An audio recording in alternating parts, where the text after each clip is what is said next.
Aquí empiezan los desayunos de 24 horas.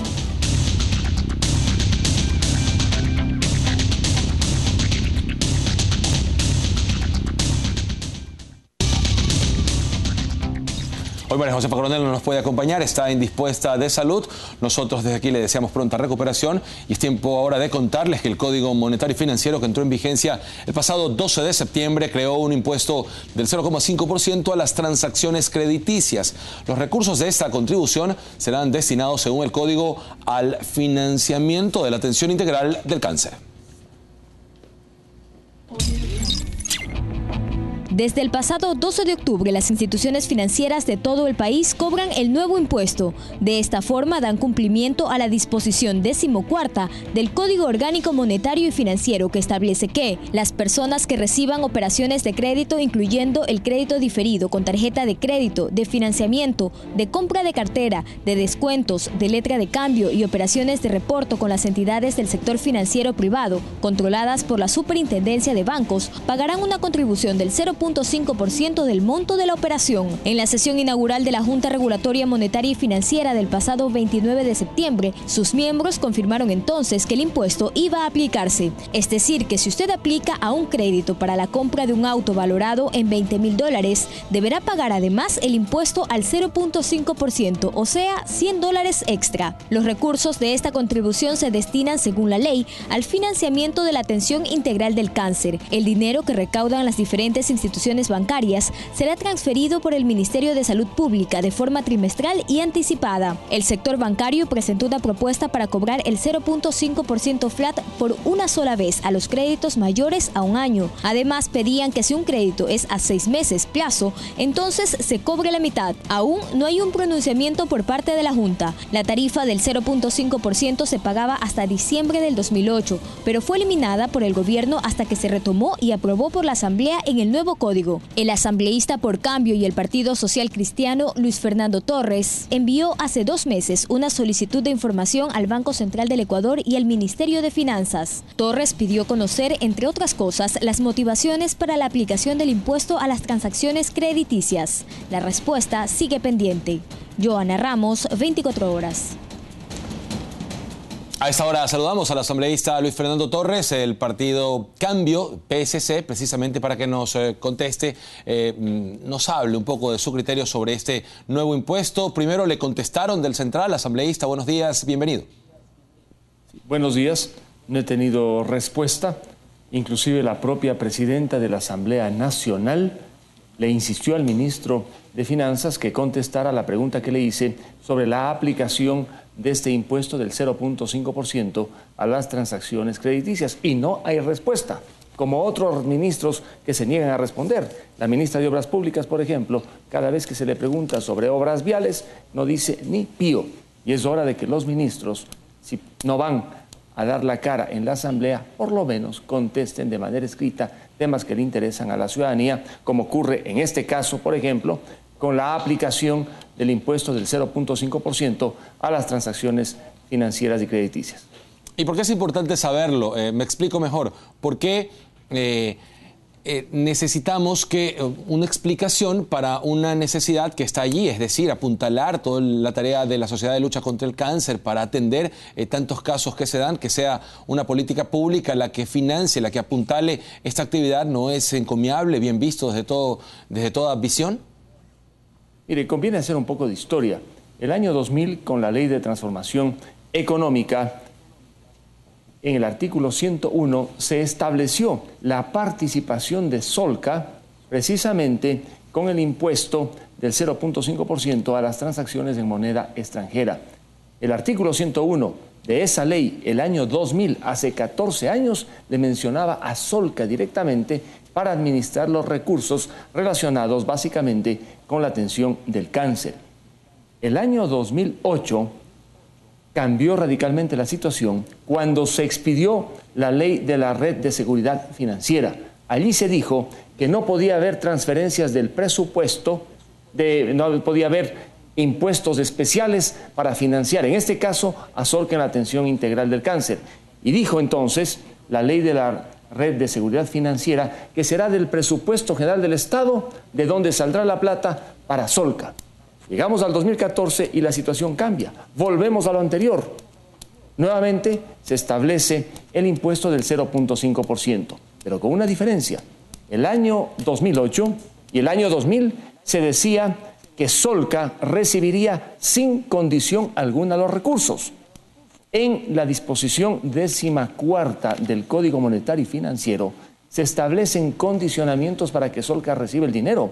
Primero, Solca deberá ajustarse a las políticas generales del Ministerio de Salud en unos cuantos temas, el copago, por ejemplo, la forma de atención, y luego el Ministerio de Salud tendrá que auditar a Solca. Increíble, increíble.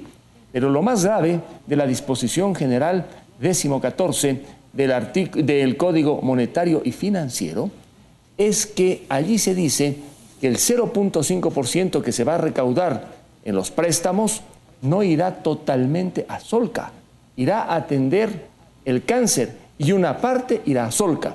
Yo hice entonces la pregunta para saber cuánto se le venía entregando a Solca y poder conocer si se le va a entregar lo mismo o más. Cerca de 19.000 millones de dólares al año entregan las entidades financieras en materia de créditos. Si uno aplica el 0.5%, solamente por ese rubro podría recibirse alrededor de 100 millones de dólares. Se dice que a Solca se le ha venido entregando 62 millones de dólares. ¿Qué va a pasar con la diferencia? Con cerca de unos 35 millones de dólares. ¿Van a ser administrados por el Ministerio de Salud o cuál otra entidad? Solca se ha caracterizado por llevar un trabajo claro y muy eficiente en la cura del cáncer y la atención a pacientes que se encuentran con esta enfermedad. En Solca se puede atender a una persona de bajos recursos y tiene algún financiamiento, alguna ayuda. A Solca no se la puede debilitar. De allí que debería, básicamente, encontrarse un mecanismo para que, si Solca recibía 62, 65 millones de dólares y se va a recaudar más dinero, que el dinero adicional que se recaude también vaya a Solca, para que siga cumpliendo con eficiencia la atención básicamente integral del cáncer, una enfermedad que en el Ecuador se extiende. Cáncer de mama, cáncer de colon, cáncer de estómago, son prácticamente enfermedades que vienen marcando a hombres y mujeres del país. Y allí entonces que lo que ha hecho la Asamblea es importante. Y termino con algo.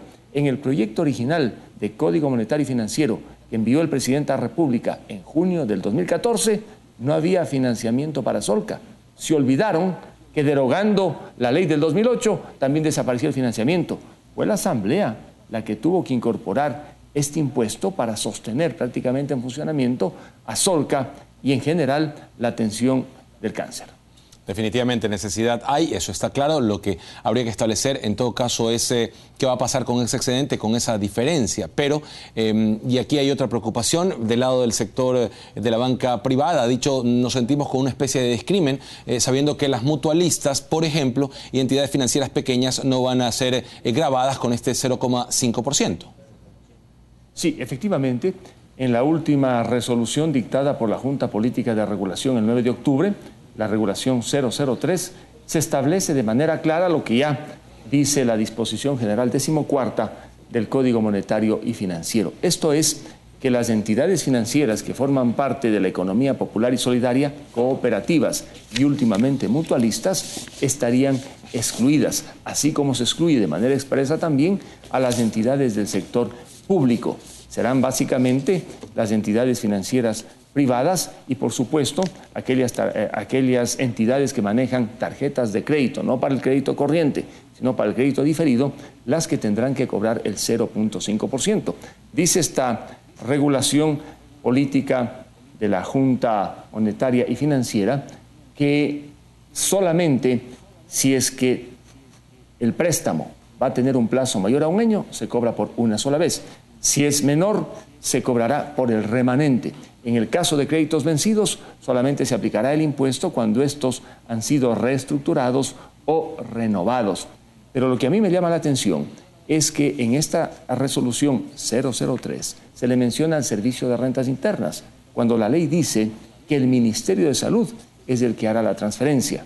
Ahora parece que los recursos deberán ir al Servicio de Rentas Internas y no llegarán automáticamente a Solca, porque la disposición general 14ª del Código establece, como le digo, varios condicionamientos, entre ellos que Solca deberá cumplir las políticas que dicte el Ministerio de Salud, más centralismo, más control, más dirigismo, en cuanto a la atención integral oncológica, al copago por parte de los usuarios y a la rendición de cuentas.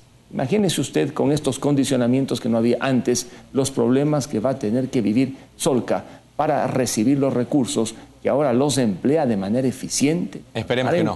Básicamente en la atención a personas de bajos recursos. Esperemos que no, Luis Fernando. Vamos a pasar a otro tema. Sin duda está clara su preocupación sobre esas definiciones que faltan, ¿no?, para que todos quedemos claros sobre el destino de esos fondos. Ahora, me permito preguntarle sobre la resolución de la Sociedad Interamericana de Prensa de Santiago. La 70ª Asamblea ha mostrado ciertamente su preocupación con el gobierno del Ecuador acerca de, y cito textualmente, la falta de acceso a la información pública y transparencia gubernamental como uno de los obstáculos para la actividad periodística en numerosos países de América Latina. Cita, por ejemplo, a Argentina, a Bolivia y a Ecuador.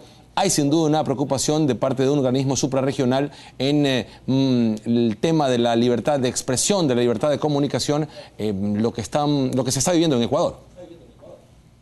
Sí, me llama muchísimo la atención que esta mañana la Asamblea, mediante resolución, vaya a condenar lo resuelto por la Sociedad Interamericana de Prensa en su última asamblea realizada en Santiago de Chile. La Sociedad Interamericana de Prensa es un órgano internacional respetable que reúne a representantes de medios privados y punto. No es un organismo internacional. Y veo que por allí en la Asamblea Ecuatoriana se han asustado con la declaración de la Sociedad Interamericana de Prensa. Tanto se han asustado que existe una fundamentación larguísima para decir 2 o 3 simples cosas, como rechazar lo expuesto en la Asamblea de la Sociedad Interamericana de Prensa. Entre otras cosas, esta sociedad le pide a la Asamblea Nacional que derogue la Ley Orgánica de Comunicación. Le pide, le exige. Bueno, habrá que ver hasta qué punto tiene eco y sobre todo peso y consecuencias la petición hecha por la Sociedad Interamericana de Prensa. Pero en el Ecuador viene el susto. ¿Por qué? Creo yo que el problema no es propiamente ecuatoriano, el problema es internacional. La Ley Orgánica de Comunicación, por más que en una espuria sentencia la Corte Constitucional haya dicho que es constitucional, la ley se encuentra en muy mal predicamento porque tiene una serie de deficiencias y limitaciones a las libertades fundamentales, entre ellas la libre expresión, la libre comunicación y la libre información, independientemente de 2 o 3 cosas positivas que pueda tener. Y allí entonces que el problema básicamente es de orden internacional y la Asamblea entra a una pelea en la que no tiene que estar. Esa no es pelea de la Asamblea, no es pelea de los legisladores, es un tema de opinión pública. Si se han hecho malas cosas, habrá críticas. Cuando se hacen bien, no hay críticas. ¿Por qué entonces tanta preocupación con la declaración que hace la Sociedad Interamericana de Prensa, en algunos casos poniendo el dedo en la llaga en materia de libre comunicación e información? Muchísimas gracias, Luis Fernando. El asambleísta Luis Fernando Torres, Cambio, Partido Social Cristiano, registrando en los desayunos de 24 horas su preocupación sobre algunos temas de coyuntura. Amigos, hacemos una pausa. Cuando volvamos, un exalcalde de Playa nos va a dar su versión sobre los daños sufridos en el colector de aguas servidas de este balneario. La actual administración municipal ha pedido investigaciones y determinar además responsabilidades. Volvemos. Estamos en los desayunos de 24 horas.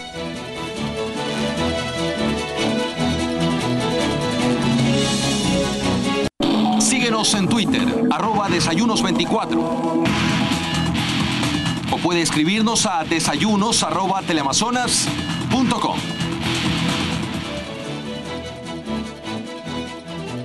El pasado viernes, en este espacio de los desayunos de 24 horas, el gerente de la empresa Hidroplayas, Fernando Cabrera, dijo que uno de los problemas que ocasionó el colapso del ducto de aguas servidas en dicho cantón fueron materiales de baja calidad utilizados para su construcción.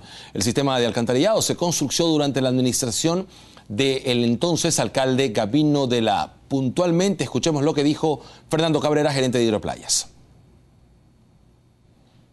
El sistema de alcantarillado efectivamente falló. ¿Por qué? Porque, como lo ha venido expresando la actual alcaldesa, los materiales que se utilizaron en la época de su construcción no fueron pues los más apropiados. ¿Estamos hablando de qué año? 98.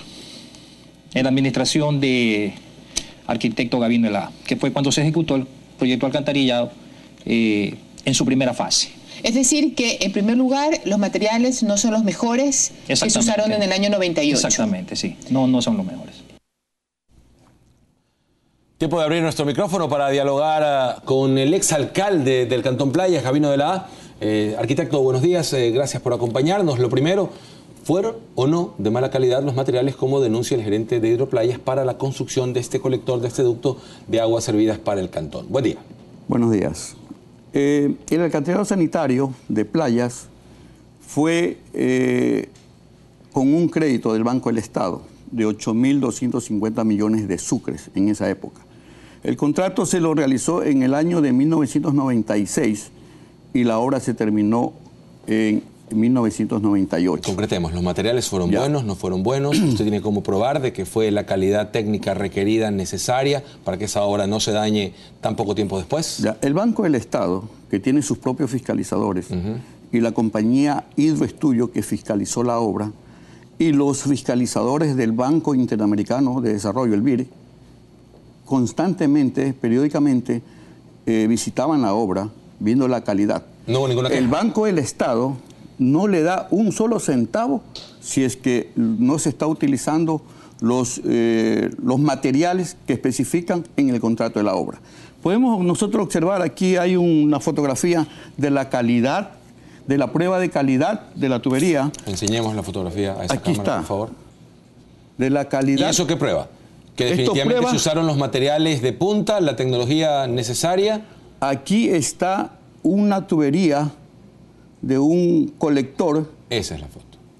Sí, esta es la foto. Esa es la foto. De la tubería de un colector. ¿El de la calle Zenón Macías? De la Zenón Macías. Ya. ¿No? Que está a prueba de los 3 puntos. O sea, se coloca en ese sistema a la ruptura. Y están todos los tubos, hasta el tubo de menor diámetro, salieron con esa prueba. ¿Y por qué se dañó tan rápido entonces? ¿O estaba diseñado para dar mantenimiento, no se hizo? Usted tuvo algunas administraciones. Y ahí en la foto que observamos son las tuberías de hierro dúctil que van desde la estación de bombeo a las lagunas de oxidación. Son hierro dúctil que fueron traídos desde Brasil. ¿No? Entonces, ahora, ¿por qué se dañó tan rápido? rápido? ¿Qué pasa? ¿Por qué se dañó tan rápido? Ahí vamos. Todo sistema de alcantarillado o todo sistema o una obra de infraestructura, así como el agua potable, o todo sistema que tiene una ciudad, tiene que darle mantenimiento. ¿Qué pasó? No le dieron el mantenimiento que debería haber tenido el colector. Que sucedieron en su administración, el señor Hachi, la actual alcaldesa. Imagínense que es muy dudoso. Hay una duda que causa a mí como ciudadano de Playas y también a los ciudadanos, que el mismo ingeniero Fernando Cabrera, que estuvo en la administración de Hachi hace 2 años, él declaró a sí mismo en estado de emergencia y cambió el mismo tubo. Y ahora, después de 2 años... O sea, el tubo que ponen ellos fue el que se dañó. Que se dañó, exactamente. En el mismo lugar donde colapsó el tubo, el mismo tubo lo van a cambiar ahora. Lo último que necesito preguntarle, tenemos 30 segundos para la respuesta. ¿Se va a poder arreglar para el feriado? Es lo más importante. ¿Usted tiene experiencia, conoce el tema? Vea este amigo. Ahí han cambiado 25 metros lineales. Palabra del ingeniero Cabrera. ¿Pero va a estar listo para el feriado la obra? Actualmente está funcionando el sistema. Ellos hablan de que ha colapsado el sistema de emergencia sanitaria. Emergencia sanitaria. Pero no es así. Si hubiese colapsado el sistema de alcantarillado... Fuera mucho peor. Puchica, fuera peor, pues Playas no estuviera en condiciones de recibir a turistas. Listo. Muchísimas gracias, arquitecto Gabino Elá, por su derecho a la réplica en este momento sobre la preocupante situación del alcantarillado en Playas. Amigos, hasta aquí esta entrevista. Chola, cuencana, mi chola, capullito de Amancay. Chola, cuencana, mi chola, capullito. El ambiente festivo por los 194 años de independencia de Cuenca se vive, sin duda se siente en la capital Azuaya. Los festejos empezaron con la elección de la reina de Cuenca. Cuenca, la tercera ciudad del país, se destaca como una urbe con importantes logros y desarrollo turístico. Del tema conversaremos con el alcalde de la ciudad, Marcelo Cabrera, a quien le damos la bienvenida a este espacio. Mi querido alcalde, qué gusto saludarlo a la distancia. Un abrazo, buenos días. Cuenca está lista entonces para recibir a los turistas, alcalde. Buenos días, Jorge. Efectivamente, Cuenca está lista con el cariño, el afecto, el calor humano que los cuencanos y cuencanas brindamos a nuestros visitantes. Son 194 años de emancipación política de Cuenca que los celebramos, cuyas celebraciones han iniciado ya y que culminarán el próximo 3 de noviembre con la sesión solemne y la parada militar, Jorge. Bueno, y ahora, ¿cómo está el ánimo de la gente? ¿Cómo usted percibe en este nuevo reto que asumió el pasado mes de mayo como alcalde, el ánimo de los cuencanos ahí que se sienten orgullosos de su ciudad y listos también para recibir a los turistas? ¿Cómo está la gente? Bueno, muy contenta, muy alegre. Yo creo que Cuenca definitivamente es una ciudad hito a nivel nacional e internacional. Cuenca siempre ha ocupado un espacio preponderante en los diferentes ámbitos.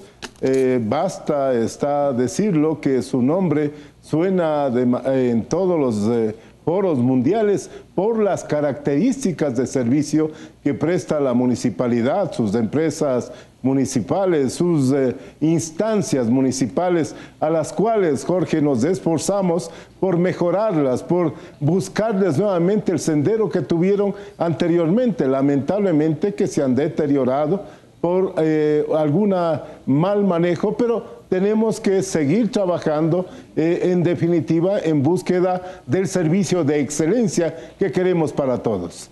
Sin duda que eso es lo que esperan los cuencanos y también están pendientes de la obra del tranvía, una solución integral al tema del transporte, una solución integral. Alcalde, ¿cómo avanza ese proyecto del tranvía? Ya hemos estado en Cuenca recientemente, hemos visto que ya la obra se está construyendo, el carril exclusivo para el tranvía. ¿Ese tema cómo va? Bueno, hemos hecho los mejoramientos que teníamos que hacer.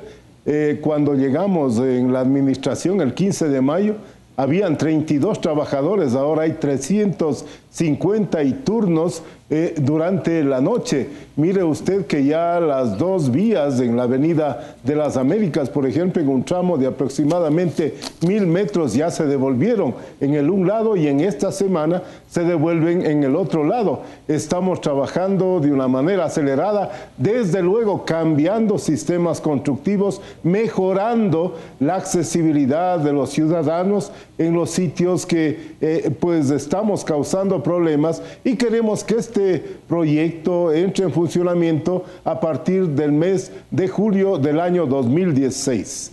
Va a estar sin duda pendiente todo el país. Otro tema, leía en la mañana en la prensa que está listo su cuerpo de agentes de tránsito. Empezó un proceso de formación para precisamente el municipio de Cuenca, que es uno de los que se ha hecho cargo ya, aceptado de la competencia del tránsito. Sí, Jorge, hemos hecho un llamamiento a 169 agentes de tránsito. Todos los procesos se han hecho transparentemente. Hoy tenemos seleccionados ya los 169 agentes de tránsito. Falta aún por cumplir la instrucción mediante un trabajo mancomunado con la Agencia Nacional o con la CNT por 2 meses y luego esperamos que de aquel número, cuando menos un 90-95% se incorpore a la IMOP. Requerimos mayor número de agentes de tránsito y estamos trabajando seriamente, consecuentemente con la ciudad en este ámbito.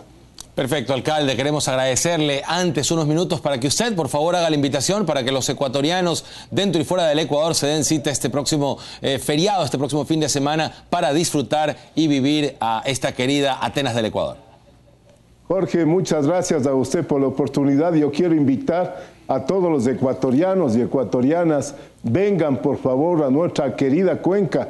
Cuenca les recibe con el cariño, con el afecto, con el calor humano. Cuenca tiene muchas cosas que mostrarles, su patrimonio, su cultura, su gastronomía, pero sobre todo su gente. Bienvenidos a Cuenca en estos 194 años de emancipación política. Todos a Cuenca entonces, este feriado, la invitación está hecha, amigos. Gracias al alcalde Marcelo Cabrera por comparecer estos minutos aquí en Los Desayunos. Última pausa, amigos, ya regresamos. Las aguas del llano caen, eres España que canta.